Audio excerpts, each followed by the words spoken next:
পতিত সরকারের দোসর আখ্যা দিয়ে জাতীয় পার্টি নিষিদ্ধের দাবির মধ্যেই দলটির কার্যালয়ে অন্তত দুবার হামলা, ভাঙচুর ও অগ্নিসংযোগের ঘটনা ঘটেছে।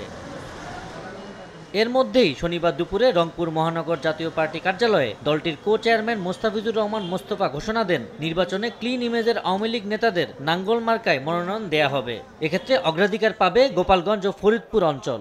আওয়ামী লীগের সমর্থক, সে কোনো তার বিরুদ্ধে কোনো মামলা মোকদ্দমা নাই, সে যদি যোগ্য প্রার্থী আমরা মনে করি, আমরা দেবো না কেন, দেবো, অবশ্যই দেবো। ফরিদপুর, গোপালগঞ্জ, অন্যান্য জেলাগুলো আছে, সেখানে যদি জাতীয় পার্টিকে যোগদান করে কেউ, তাহলে তাকে আমরা মনোনয়ন দেবো। বিকেলে রাজধানীর কাকরাইলে জাতীয় পার্টির কেন্দ্রীয় কার্যালয়ের সামনে ঈদে মিলাদুন্নবীর আলোচনা সভা ও মিলাদ মাহফিল শেষে সাংবাদিকদের প্রশ্নের জবাবে দলটির মহাসচিব শামীম হায়দার পাটোয়ারি বলেন, কো চেয়ারম্যান মোস্তফার বক্তব্য তার নিজস্ব, দলীয়ভাবে এমন কোনো সিদ্ধান্ত হয়নি। যারা ডিসকোয়ালিফাইড না কিন্তু ভোট করতে আগ্রহী, সেরকম লোককে ভোটের সুযোগ করে দেয়া, সেই অর্থে আমি বলবো আমাদের বীর সেনা মোস্তাফিজুর রহমান মোস্তফা উনি যে বক্তব্য দিয়েছেন এটি গণতান্ত্রিক, তবে পার্টি এখনও এই ধরনের কোনো সিদ্ধান্ত পরিপূর্ণভাবে এখনও নেয়নি। এ সময় জাতীয় পার্টি কার্যালয়ে হামলার অভিযোগে গণ অধিকার পরিষদকে নিষিদ্ধ করার দাবি আবারও জানান জাপা মহাসচিব। গণ অধিকার পরিষদের নিবন্ধন বাতিলের দাবি জানাচ্ছি।